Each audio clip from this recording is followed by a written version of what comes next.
My wife asked for the divorce and calmly listed what she wanted: the house, the accounts, the cars. Then she added one line that froze the room. "I don't want the child." I didn't argue. I nodded and signed. As the papers slid across the table, her lawyer stopped breathing for a second. "I'm 36, married for 8 years, father to a 5-year-old daughter, and I just learned that some people will discard anything that doesn't fit their new life plan." We met in our late 20s. She was ambitious, driven, climbing the corporate ladder fast. I admired that about her. We got married after 2 years of dating, had our daughter 3 years into the marriage. Everything seemed normal, good even, or maybe I was just blind to what was building beneath the surface. The problem started about a year ago. She became distant, started working late more often, took business trips that seemed longer than necessary, came home exhausted but somehow energized by something I couldn't identify. I asked if everything was okay. She said she was stressed, said work was demanding, said I wouldn't understand because my career wasn't as high pressure as hers. I let it go, took on more responsibilities at home, did more with our daughter, school pickups, homework, dinner, bedtime. She'd come home at 8 or 9, eat whatever I'd saved for her, then disappear into her home office for another 2 hours. The distance between us grew from inches to miles while we still lived under the same roof.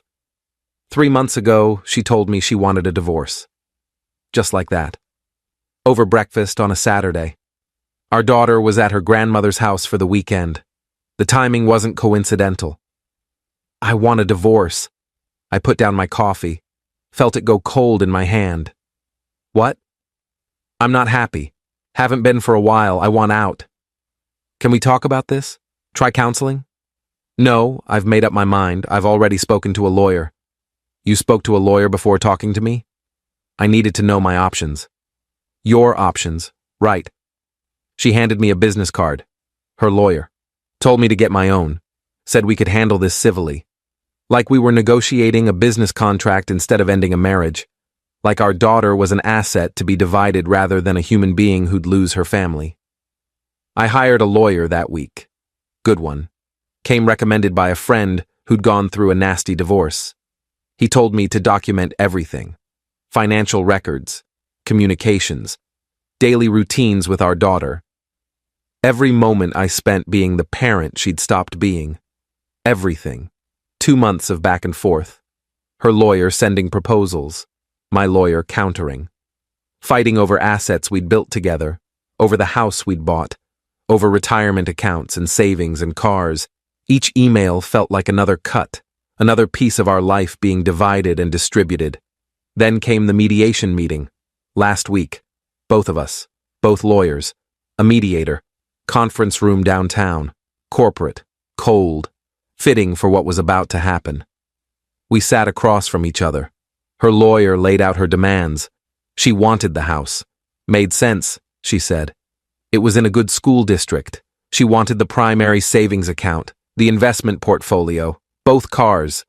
She'd give me the older one, the one with 150,000 miles that barely started on cold mornings. I listened, didn't interrupt. My lawyer was taking notes, making marks on his copy of her proposals, underlining things, circling numbers, building our counter-argument point by point. Then she said it, the words that changed everything. "And I don't want custody. He can have full custody. I don't want the child." The room went quiet. The mediator looked up from her notes. My lawyer stopped writing mid-word. Her lawyer's face went pale. Even the clock on the wall seemed to stop ticking. The air itself felt different, heavier. I stared at her. "You don't want our daughter?" "No. I'm starting a new position. It requires travel, long hours. I can't be a single parent and do this job. You're better with her anyway." "She's 5 years old." "I know how old she is. She's your daughter." "I'm aware, but I'm being realistic. I can't give her the attention she needs. You can. You already do most of the parenting anyway. Because you're never home." "Exactly. And I won't be home more with this new job. So it makes sense for you to have full custody. It's the logical choice. Her lawyer leaned forward, cleared his throat. Perhaps we should take a break. Discuss this privately. There's nothing to discuss, she said. I've thought about this extensively. This is what I want. This is what makes sense for everyone. I looked at my lawyer. He was staring at her like she'd just confessed to a crime, like he couldn't believe what he was hearing from a mother about her own child. Then he looked at me, raised his eyebrows slightly. I knew what he was thinking. This changed everything. Every calculation, every strategy, every negotiation point. Fine, I said. Everyone looked at me. The mediator's pen froze. Her lawyer's mouth opened slightly. Even my ex-wife looked surprised. Fine? Yes, I'll take full custody. Sole custody, actually. No visitation schedule unless she specifically requests it. Her lawyer started to speak. My client should maintain some. Does your client want custody? I asked. Does she want our daughter? He looked at her. She shook her head without hesitation. Then I'll take full custody. Sole legal and physical custody. She can have supervised visitation if she wants it, on my terms, when I decide it's appropriate. My lawyer was typing rapidly on his laptop, making changes to the custody agreement in real time, his fingers flying across the keys, restructuring everything. And in exchange, I continued, I want the house. I want the primary savings account. I want the better car. She can have the investment portfolio and the old car. Her lawyer started to object. That's not fair, I interrupted. She's giving up custody of her child, completely, voluntarily. That changes everything. Every calculation you made is worthless now. My lawyer slid a revised document across the table. My client is willing to sign today, right now, if your client agrees to these terms. No more negotiation, no more back and forth. This is the offer. I watched her read it, saw her eyes scanning the pages, saw her calculating, weighing her new job against her daughter, against the house, against everything, watching her decide what mattered more. She signed, just like that, picked up the pen and signed, initialed every page, didn't hesitate, didn't cry, didn't look at me, didn't ask to see our daughter one last time before making this permanent. As the papers slid across the table to her lawyer, he stopped breathing for a second. Actually stopped. His chest didn't move. His face went white. He looked at his client like he didn't recognize her, like the person sitting next to him was a stranger wearing his client's face. Are you certain? He asked her. His voice was quiet, almost pleading. Yes. You understand what you're agreeing to? This is permanent. This isn't something you can easily undo. I can read. Yes, I'm certain. I signed my copies. My lawyer signed as witness. The mediator signed with a disapproving look she didn't try to hide. Done. Finished. 8 years ended in a conference room on a Tuesday afternoon. Update 1. The divorce was finalized 3 weeks later. Fast for a divorce. But when both parties agree and there's no custody battle, things move quickly. No judge wants to drag out something both people want to end. I kept the house, the savings, the car, got sole custody of our daughter. She got the investment portfolio, the old car, her freedom, everything she said she wanted. She moved out that weekend, packed her things while our daughter was at school. I made sure of that. Didn't want her seeing her mother leave. Didn't want to explain why mommy was taking her clothes but not taking us. Didn't want that memory burned into her mind. I told our daughter that night. Sat her down after dinner. Tried to find words that wouldn't break her. Searched for language that would make sense to a 5-year-old about why her mother chose to leave. Mommy and I are going to live in different houses now. Why? Because sometimes grown-ups need different things. But you're going to stay here with me, in your room, with all your toys. When is Mommy coming back? She's not coming back to live here, but you can still see her sometimes. When? When she has time. She has a new job that keeps her very busy. Doesn't she want to see me? That question destroyed me. shattered every defense I'd built. Of course she does. She's just very busy with work. My daughter cried, asked why her mommy didn't love her anymore. I held her and lied. Told her that her mommy loved her very much, that sometimes adults made complicated decisions, that none of this was her fault, knowing she wouldn't believe it, knowing she'd carry this. She cried herself to sleep that night. I stayed in her room, sat in the chair by her bed, watched her sleep, wondered what kind of person abandons their child for a job, wondered how I'd missed the signs that the woman I married was capable of this. My ex-wife texted the next morning. Is she okay? No, she's not okay. She thinks you don't love her. I do love her.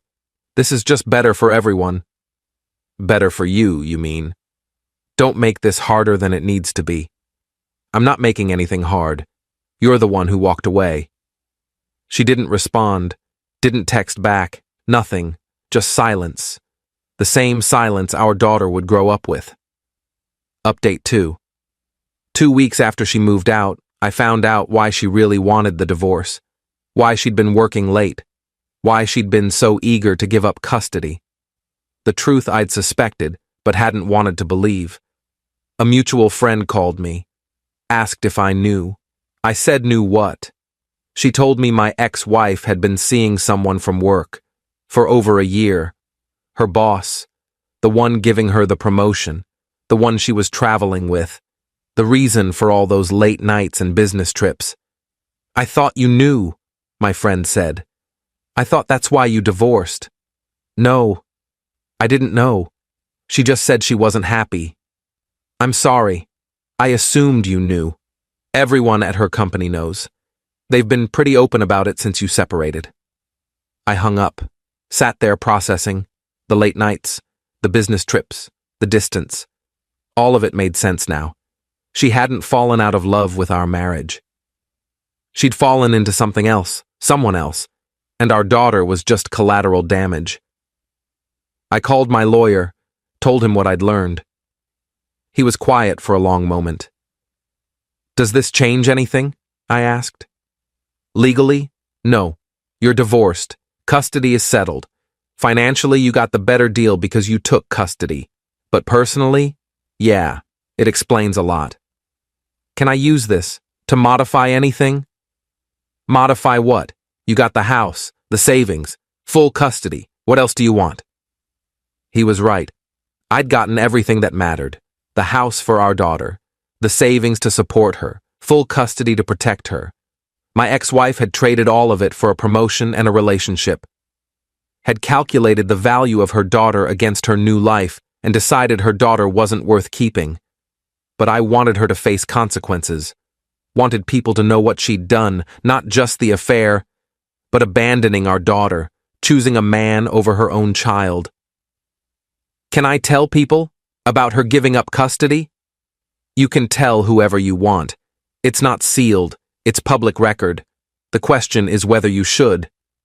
Why shouldn't I? Because your daughter will grow up. We'll ask questions. We'll Google her mother someday. Do you want her to find out her mother gave her up by reading about it online? By seeing strangers discuss it? He was right. Again. This wasn't about revenge. It was about protecting my daughter. About making sure she had the best life possible despite her mother's choices.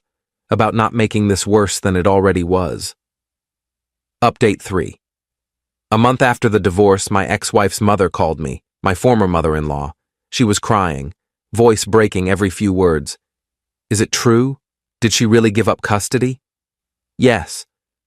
Why? Why would she do that? You'd have to ask her. I did. She won't talk to me. Says it's none of my business, but that's my granddaughter. How is this not my business? I don't know what to tell you. She made her choice. She explained her reasons in mediation, new job, travel, long hours, said she couldn't balance it. Can I still see her, my granddaughter? Please, I can't lose her too. Of course. You're welcome anytime. You didn't divorce us. She did. You're still her grandmother. She came over that weekend, brought presents for our daughter, played with her for hours, read her favorite books, built elaborate block towers that our daughter knocked down with delight, cried when she put her to bed. "I don't understand," she said to me after. Her hands were shaking. "I raised her better than this. How does a mother just walk away?" I've been asking myself the same thing every night. Her father and I are devastated. We tried to talk to her. She won't listen, says we're being dramatic, that plenty of fathers have full custody, that it's not different just because she's the mother. Except it is different, because she chose this. She chose her career over her daughter, made a calculation and decided custody wasn't worth the house and the savings account. I know, and I'll never forgive her for it, never. She's my daughter, but I don't recognize her anymore. She left that night, hugged me at the door, told me I was a good father, that our daughter was lucky to have me. I didn't feel lucky, just sad that my daughter had to grow up with a mother who didn't choose her, who put her in the loss column of a divorce negotiation. Update 4. 3 months post-divorce, I ran into her at a coffee shop. She was with him, her boss, the reason for everything. The person she'd calculated was worth more than her marriage and her daughter. She saw me, looked uncomfortable. I was with our daughter. She was holding my hand, asking for a cookie from the display case, pointing at the one with pink frosting. "Hi," my ex-wife said. "Hi. How are you?" "Fine. We're fine." She looked down at our daughter. "Hi, sweetheart. Remember me?" Our daughter hid behind my leg, didn't respond, gripped my hand tighter. "She's gotten so big," my ex-wife said, like she was commenting on a neighbor's child, someone else's daughter. "Yeah, kids do that, especially in 3 months. Can I talk to her? For a minute?" I looked down at our daughter. She was shaking her head, clinging to my leg, making herself small. "I don't think she wants to right now." "Please, I'm her mother. You gave up custody. You don't get to demand time whenever it's convenient for you." Her boss stepped forward. "Hey man, don't make this difficult. She's just trying to say hello to her daughter." "Don't make this difficult? You're the one who—" I stopped, looked down at my daughter. She was scared, confused. This wasn't the time or place, not in a coffee shop, not with her watching. "We're leaving," I said. I picked up our daughter, left without ordering, heard my ex-wife calling after me, kept walking, got to the car, buckled our daughter into her seat. Her hands were still shaking.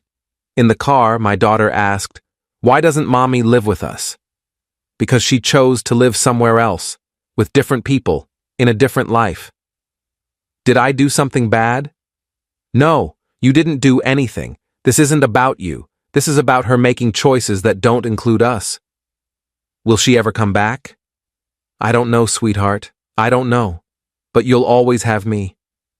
Always." Update 5. 6 months after the divorce, I got a letter from my ex-wife's lawyer. She wanted to modify the custody arrangement, wanted visitation rights, wanted to see our daughter 2 weekends a month, like she could just change her mind when it became convenient again. I called my lawyer. "Can she do this?" "She can ask. Doesn't mean she'll get it. Courts don't like changing custody arrangements when they're working, and you have sole custody. She gave that up voluntarily, in front of witnesses, with her own lawyer advising her. So what do I do?" "You can agree to voluntary visitation on your terms, or you can make her go to court and fight for it, which will cost her money and probably won't work. Judges don't look kindly on parents who give up custody then want it back." I thought about it, about my daughter, about what was best for her, not for me, not for my ex-wife, not for anyone else, for our daughter who was still asking why Mommy left. Tell her lawyer she can have supervised visitation, 1 Saturday afternoon a month, 2 hours, at a neutral location, my choice of supervisor. That's pretty restrictive. She gave up custody, voluntarily. She doesn't get to waltz back in whenever she's ready.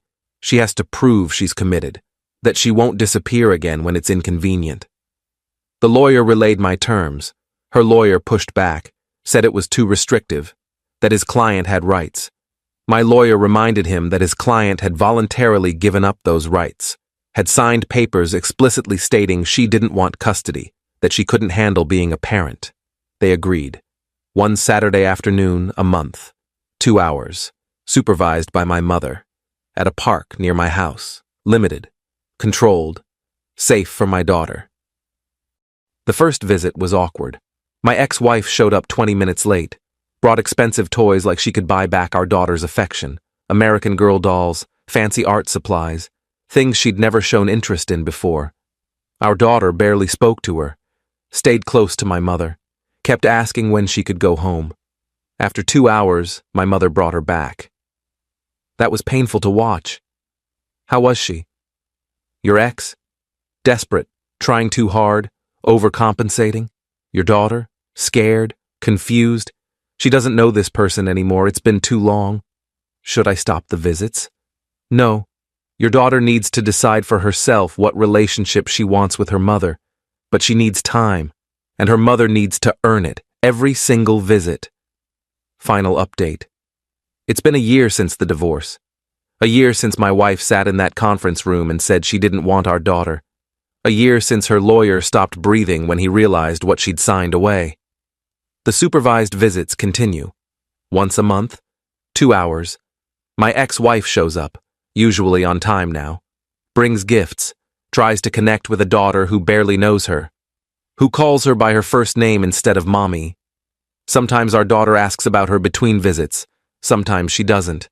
I never push it, never force it. Let her process this at her own pace. My ex-wife got her promotion, travels constantly, lives with her boss in a condo downtown, posted pictures on social media of fancy dinners, vacations to places our daughter will never see with her. Her new life that doesn't include space for a 5-year-old. That was never designed to include one. Her parents still visit regularly, every week. They've become a constant in our daughter's life. Fill the gap their daughter left. They apologize constantly. I tell them they don't need to. They didn't abandon their granddaughter. She did. Their daughter made her choice, and they're trying to mitigate the damage. People ask me how I'm doing, if I'm dating, if I'm angry, if I hate her. I tell them I'm focused on my daughter, on making sure she knows she's loved, that her mother's choices aren't her fault, that she's worth more than any job or relationship or promotion, that being abandoned doesn't define her value. The truth is, I stopped being angry months ago. Anger requires caring, and I don't care about my ex-wife anymore. She showed me exactly who she is, showed everyone who she is, and I'm grateful. Grateful she revealed it now instead of 10 years from now. Grateful I got full custody before she could do more damage. Grateful my daughter is safe with me instead of being abandoned piece by piece over years. When the papers slid across that table and her lawyer stopped breathing, it was because he realized what she'd done, what she'd given up. Not just custody, but any moral high ground, any sympathy, any claim to being a good person who made a hard choice. She'd revealed herself completely in 4 words. I don't want the child. She'd traded her daughter for a promotion, and everyone in that room knew it, knew she'd live with that choice for the rest of her life, knew she'd have to explain it to people, to future partners who'd wonder what kind of mother she was, to our daughter when she's old enough to ask why, when she's old enough to read the divorce papers and see those words in black and white. I didn't argue because I didn't need to.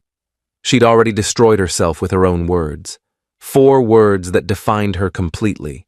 4 words that showed everyone exactly what mattered to her, what she valued and what she didn't.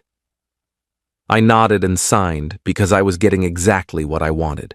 My daughter, safe, with me, away from someone who saw her as an inconvenience, as something to be traded away for a better car and a bigger paycheck. And as those papers slid across the table and her lawyer's face went white, I knew I'd won. Not because I'd beaten her in the divorce, not because I'd gotten the better financial deal, but because I'd saved my daughter from growing up with a mother who didn't choose her, who'd made her feel unwanted before she was old enough to understand why.